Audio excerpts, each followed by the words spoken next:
एक प्रश्न विचारू का? एका व्यक्तीला दर महिन्याला 30,000 पगार मिळतो. दुसऱ्याला ₹1,50,000. 10 वर्षानंतर 30,000 कमवणारा फायनान्शियली फ्री होतो आणि 1,50,000 कमवणारा असूनही ई-एम-आय भरत असतो. असं का होतं बरं? डिफरन्स सॅलरीमध्ये नसतो, डिफरन्स स्किल्समध्ये असतो. आज मी तुम्हाला अशा टॉप 10 स्किल्स सांगणार आहे, ज्या स्किल्स कोणत्याही कॉलेजमध्ये शिकवल्या जात नाहीत. पण ह्याच स्किल्स फायनान्शियल फ्रीडमपर्यंत नेतात.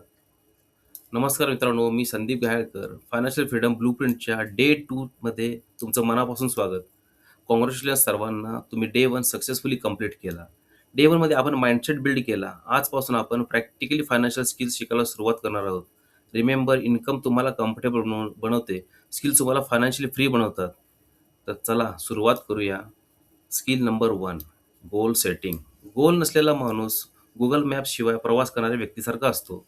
गोल तुम्हाला डायरेक्शन देतं, डिसिजन घेणं सोपं करतं आणि मोटिवेशन कायम ठेवतं. जर गोल क्लिअर असेल, तर फायनान्शियल जर्नी देखील क्लिअर होते. Skill number 2, budgeting. बजेट म्हणजे रिस्ट्रिक्शन नाही, बजेट म्हणजे फ्रीडम. बजेट तुम्हाला सांगतो तुमचे पैसे कुठे जात आहेत. जर बजेट नसेल, तर इन्कम किती असो, मंथ एंडला पैसे कमी पडतात.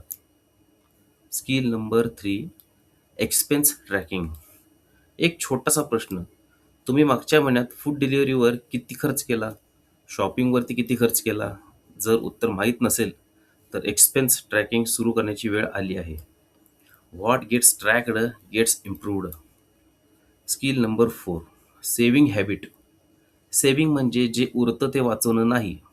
सेव्हिंग म्हणजे first pay yourself. Rule लक्षात ठेवा. Income minus saving is equal to expenses.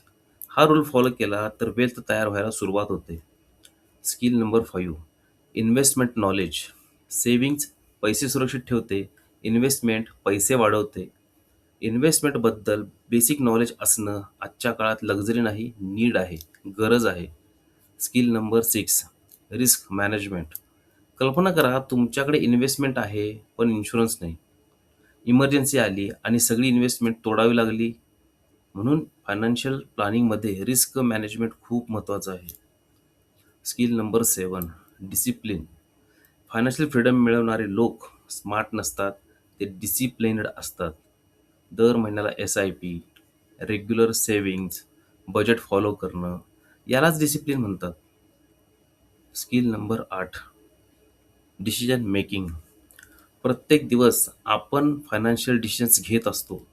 Need की वॉन्ट, इन्व्हेस्टमेंट की इम्पल्स शॉपिंग, गुड डेट की बॅड डेट. योग्य डिसिजन योग्य फ्युचर तयार करतो. Skill number 9, wealth planning. Wealth अचानक तयार होत नाही, ती प्लान करून तयार केली जाते. हाऊस गोल, रिटायरमेंटचा गोल, चिल्ड्रन्स एज्युकेशन, इमर्जन्सी फंड, सगळ्यांचा प्लान असतो. Skill number 10, consistency. हा सर्वात पॉवरफुल स्किल आहे. फायनान्शियल फ्रीडम एका महिन्यात मिळत नाही, ती मिळते इयर्स ऑफ कन्सिस्टन्सीने. कंपाऊंडिंग फक्त मनीमध्ये नाही, कन्सिस्टन्सीमध्येही आहे. चला रिपीट करूया.